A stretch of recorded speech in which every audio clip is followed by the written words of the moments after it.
Shalom Aleichem, this is Rabbi Kovacs, and for Erev Shabbat Mishpatim, Mishnah Yomi is starting chapter 4 in Shevuot with a new type of Shevuot. Shevuot ha'edut, an oath of testimony. Now, this is actually based on a pasuk, the first verse in chapter 5 of Vayikra Leviticus. V'nefesh kitecheta, a person will sin. Why? V'shama kol Allah, he hears the sound of an oath. They're asking him through the force of an oath, v'hu aid, because he was a witness, o ra, o yada, or he saw, or he knew testimony. Im lo yagid, if he doesn't tell over the testimony, v'nasa ovano, then he will bear the sin. The idea being that Jews are required, if it's possible, and they're qualified, to go to court and testify on behalf of their fellow man. So if they don't do so and they swear that they don't know anything about the case, they can make an oath that they then could violate. So the Mishnah continues, this is no hegit, this applies be'enoshim lo v'noshim. Applies to men and not women. Only men are hauled into court and made to give testimony.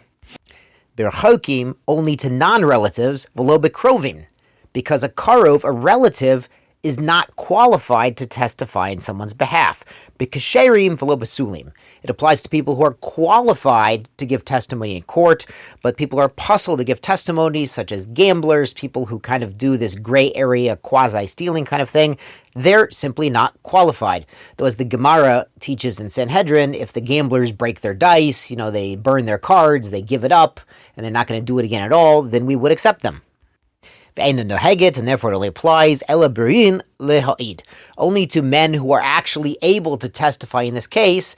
That's where if they make an oath that they don't know anything about the case, they can't testify, that's when they're in trouble.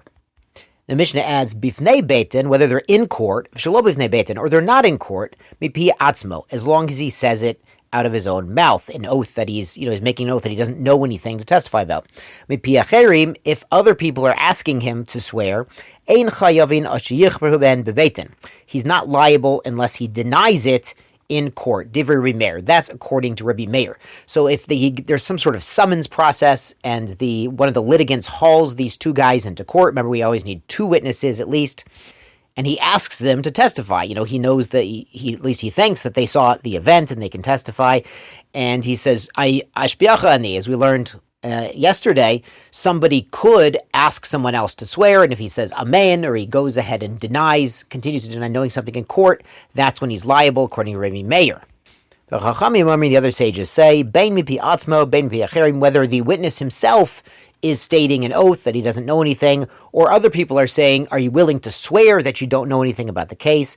Einan chayavin, the witnesses are not liable, until they deny it in court. On to the Mishnah Bet, the chayavin al zedon shvua, and these witnesses are liable if they are purposefully making an oath that they don't know something, when in fact they did see something, they saw the transaction, or whatever event the litigant is requesting testimony about.